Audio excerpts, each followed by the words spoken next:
Hello guys, magandang araw sa inyong lahat. Samahan nyo nga pala kami ngayong gabi sa downtown Sherbrooke at manonood kami ng firework display.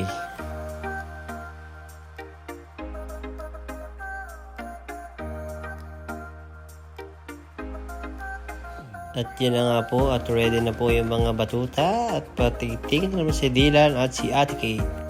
At yan, makikita nyo ako sa si Mami at si Ate Kate at si Dylan. Yun nga pala yung daan papuntang Sherbrooke.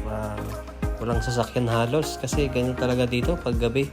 Wala kang makikita mga sasakyan dito. Dito ulit sa Pilipinas, sobrang daming sasakyan.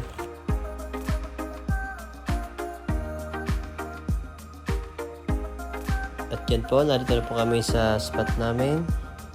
At maghahanap lang po kami ng spot namin. At yan po ako, kukuha po ako ng upuan. Kasi nakakita na si Mami at si Dylan doon ng spot daw. Yan, makikita nyo po yung sasakyan ko na sobrang linis.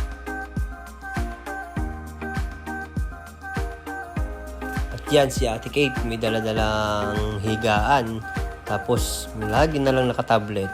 Yan naman ako, dalawang upuan. At papunta na po kami kay Dylan at kay Mami.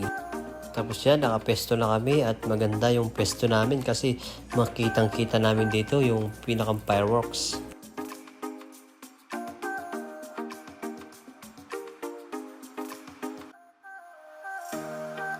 Nakakatuwa nga yan kasi daming tao tapos talagang inaabangan nila yung fireworks na mangyayari. At yan po, kung makikita mo yan, yung mga tao dyan, mga nakaabang din, paunahan na lang sa mga pestohan. Tapos yan, si Mami at si Dylan. Tapos yan, si Ate Kate nakahiga na. Kasi sabi ko, mag-start na. Tayo na siya. At yan, nakikita nyo po, yung fireworks po ay nagsimula na. Siguro umabot din ng mga 20 minutes yung fireworks nila. Hindi ko na binidyohan lahat kasi kung aabot ng 20 minutes, baka sobrang haba na ng vlog ko. Baka wala naman manood.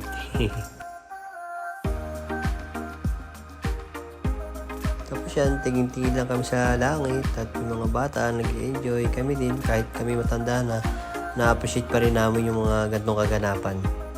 Tapos yan, pagkatapos ng mga 20 minutes yan, tapos na yung fireworks. Tapos lahat ng mga tao nagsiwi na rin. Yung iba nagpaiwan at medyo banding-banding muna sila. Pero kami, umuwi na kami kasi medyo anong oras na yan. Baka mamaya sipunin yung mga bata. Tapos yun, kung makikita si Ate Kate, kahit malabig, naka-cappuccino glaze pa rin yan. Ewan ko nga ba sa taong yan, hindi nilalamig. Tapos yan, ako, dala ko na naman yung dalawang upuan kasi uwi na.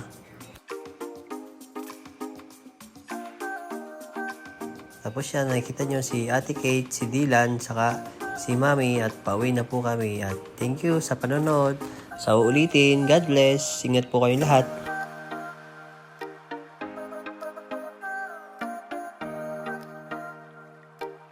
Pick up